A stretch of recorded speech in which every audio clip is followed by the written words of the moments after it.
Gyanmanjari modern school આયોજિત YouTube ચેનલમાં આપ સૌનું સ્વાગત છે. ધોરણ 7 વિષય સામાજિક વિજ્ઞાન, તારીખ 17/8/2021, વાર મંગળવાર. નમસ્તે બાળ મિત્રો. હવે આપણે 1 થી 4 પાઠ પૂરા કર્યા પછી પાઠ છે એ 9 કે જે નકશા પૂર્તિની અંદર આપણે આ પાઠ છે એ કરવાનો છે. તો પાઠ 9 છે એ પૃથ્વીની આંતરિક રચના અને ભૂમિ સ્વરૂપો. આપણે 2 લેક્ચર જોયા, આ લેક્ચર છે 3જો. તો 2 લેક્ચરની અંદર આપણે જે પ્રસ્તાવના જોઈ, પછી પૃથ્વીનો આંતરિક ભાગ એટલે કે ભૂગર્ભ એટલે કે પૃથ્વીની નીચે શું છે એ વિશે આપણે સમજૂતી કરી. ત્યાર પછી ખડકો અને ખનિજ પદાર્થો વિશેની માહિતી પ્રાપ્ત કરી. ખડકો 2 પ્રકારના છે. પહેલું છે અગ્નિકૃત ખડક અને બીજું છે તો કે જળકૃત ખડક, અને ત્રીજું છે રૂપાંતરિત ખડક. આ 3 ખડકના પ્રકાર જોયા પછી આપણે આકૃતિ જોઈ. આકૃતિની અંદર ખડક ચક્ર અને જ્વાળામુખી એ બંને વિશે તમને માહિતી આપી. એ પછીનો પોઈન્ટ જે હતો તો કે ભૂમિ સ્વરૂપોનું નિર્માણ. તો કે ભૂમિ સ્વરૂપના નિર્માણની અંદર જે મૃદાવરણ છે એ મૃદાવરણ એટલે કે પોપડો પૃથ્વીનો એ કઈ રીતે અંદર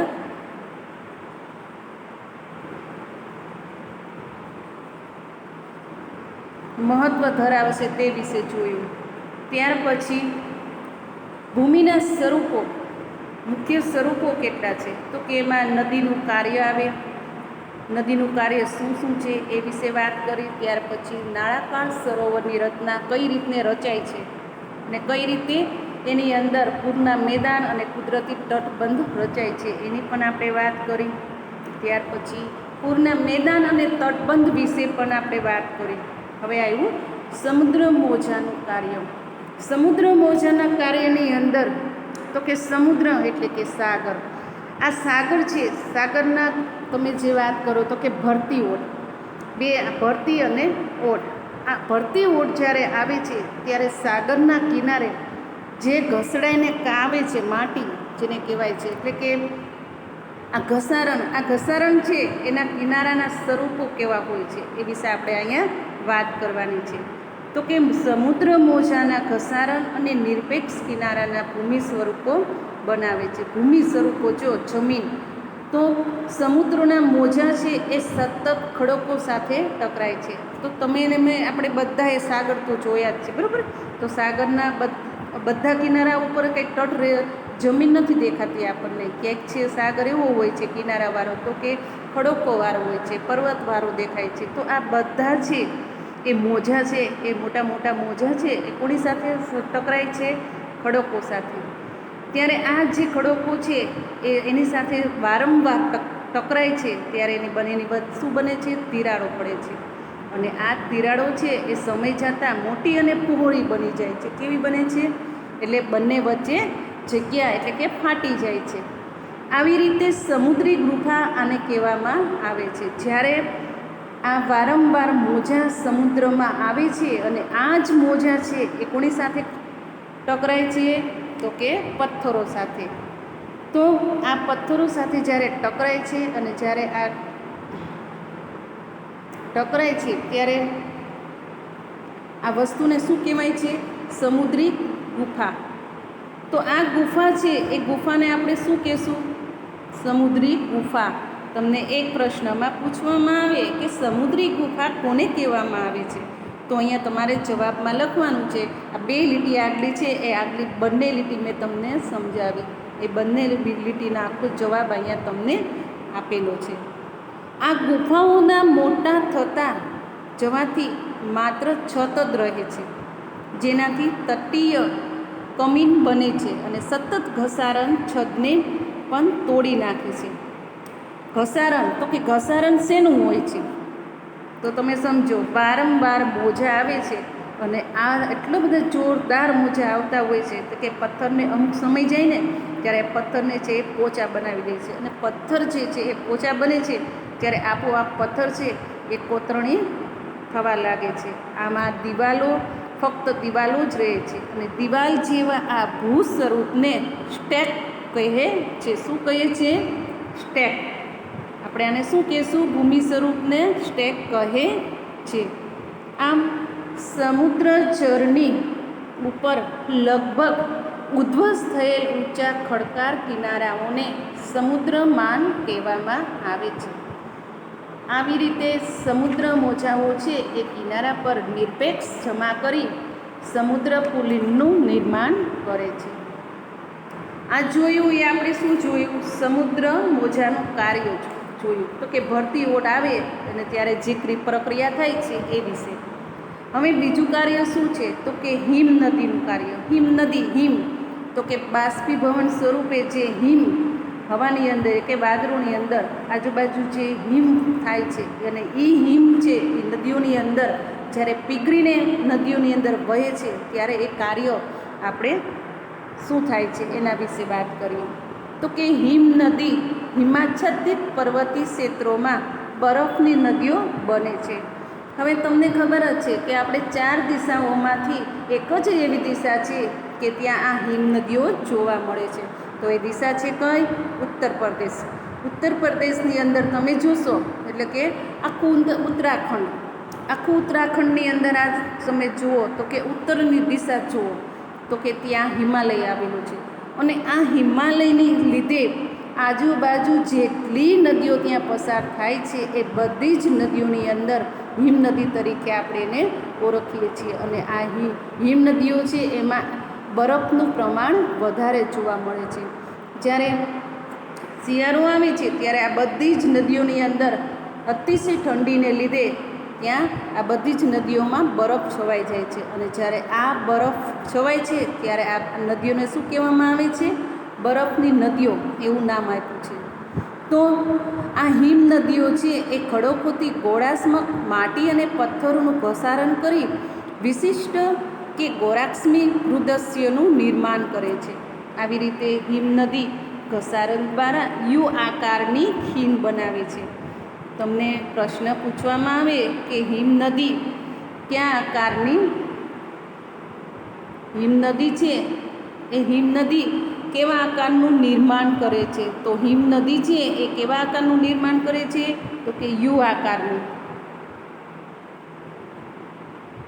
આમ હિમ નદી પીગળી જતા એટલે કે હિમ નદી એટલે કે જે નદીમાં બરફ થયો છે એ બરફ જ્યારે પીગળે છે, તાપ પડે છે ત્યારે એ બરફ પીગળે ત્યારે પર્વતીય ક્ષેત્રોમાં આવેલા કોતરોમાં આ બરફનું પાણી છે એ બધું ભરાઈ જાય છે અને આ પાણી ભરાય છે ત્યારે સરોવરનું નિર્માણ થાય છે. આવી રીતે હિમ નદી દ્વારા કરવામાં આવેલ પદાર્થો જેવા કે નાના મોટા ખડકો, રેતી, કાંકરા અને નિરપેક્ષ થતાં તેના પ્રવાહ વચ્ચે ટેકરી રૂપે ટ્રમ્બલિન ભૂમિ સ્વરૂપની રચના થાય છે. કોની રચના થાય છે? ટેકરી તરીકે ડ્રમલિનની. હવે આપણે કાર્ય છે ત્રીજું. પહેલું આપણે સમુદ્ર મોજાનું કાર્ય જોયું, બીજું જોયું હિમ નદીનું કાર્ય અને ત્રીજું જોયું પર્વતનું કાર્ય. તો કે પર્વતનું કાર્ય શું છે? તો કે રણમાં પવન એ ઘસારા અને નિરપેક્ષનું મુખ્ય પરિબળ છે. પવન ખડકોના ઉપરના ભાગની સરખામણીએ નીચેના ભાગને સરળતાથી ખેંચે છે. જ્યારે આવી ખડકોના આધારે સાંકડો અને માથારું મોટું રહે છે. રણમાં ભૂછત્ર આકારના ખડકો જોવા મળે છે જેને સામાન્ય રીતે ભૂછત્ર ખડક કહેવામાં આવે છે. ભૂછત્ર ખડક કોને કહેવામાં આવે છે? તો જ્યાં જ્યાં વિદ્યાર્થી મિત્રો હું અંડરલાઇન કરું છું ત્યાં તમારે અંડરલાઇન કરવાની છે.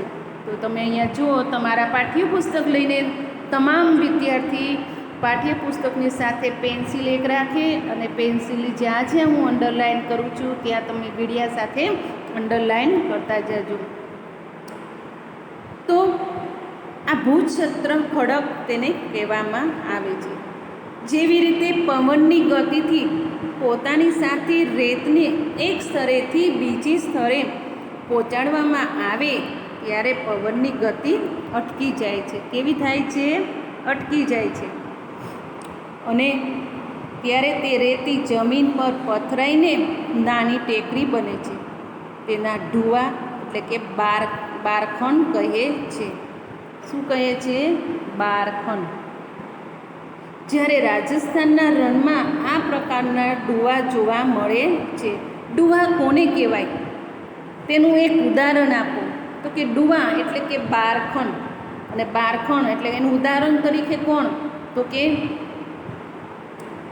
ઉદાહરણમાં આપણી સામે ઉદાહરણ આપેલું છે. તો કે રાજસ્થાનના રણમાં આ પ્રકારનો એક ડુવા જોવા મળે છે. અને તેને દૂર લઈ જાય જ્યારે માટીનો કણ વિશાળ વિસ્તારમાં નિરપેક્ષ રીતે થઈ જાય છે. આમ તેને લોએસ પણ કહેવામાં આવે છે. આ લોએસ છે એ ચીનમાં મોટા લોએસ નિરપેક્ષ જોવા મળે છે.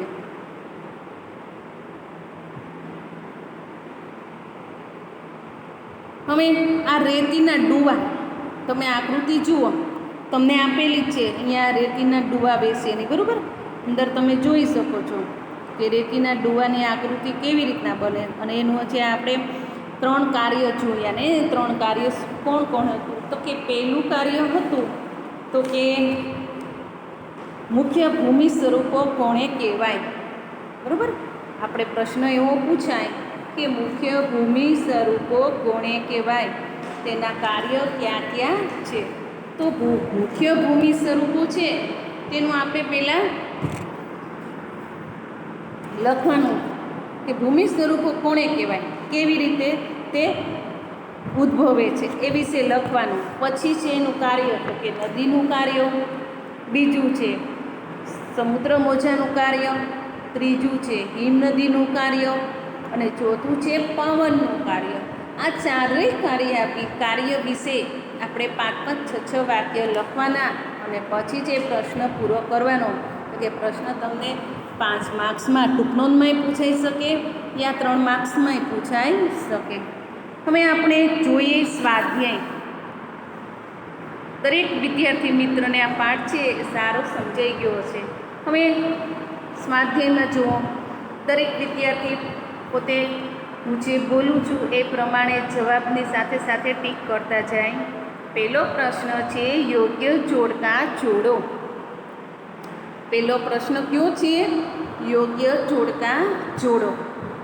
તો પહેલું, પૃથ્વી સપાટીનું સૌથી ઉપલું સ્તર કયું છે? તો કયું છે? જવાબની અંદર તમને 5 જવાબ આપ્યા છે, A, B, C, D.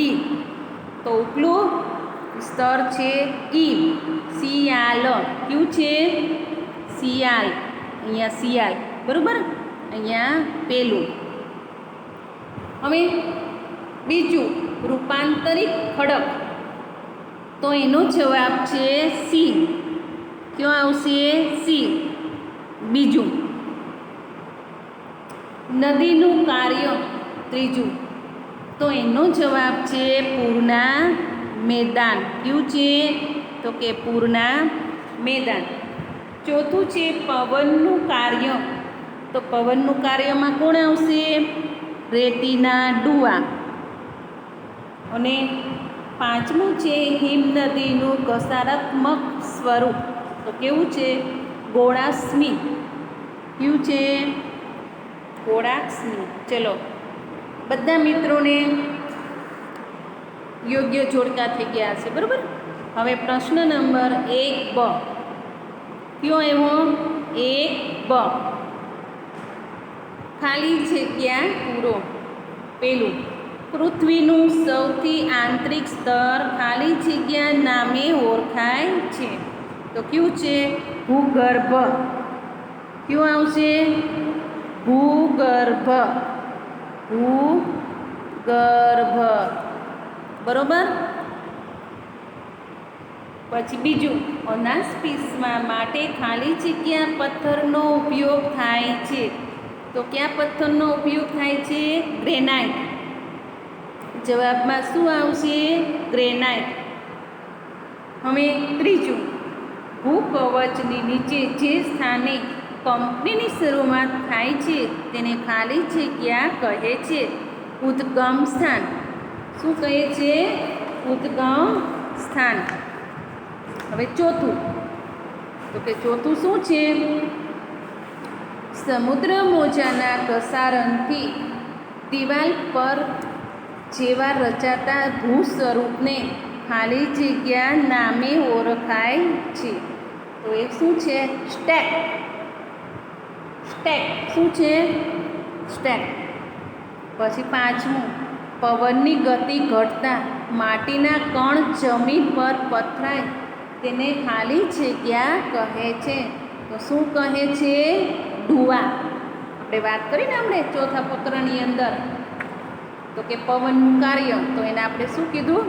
બધું એક સાથે પવન આવે ને ઘસડાઈને જે એક જગ્યાએ સ્થળ ભેગો થાય છે તેને શું કહેવાય છે? ઢુવા. પ્રશ્ન નંબર 2, એક 2 વાક્યમાં ઉત્તર લખો. પ્રશ્ન પહેલો, શિયાળ સ્તર મુખ્યત્વે કયા ખનિજ તત્વનું બનેલું છે? તો 2.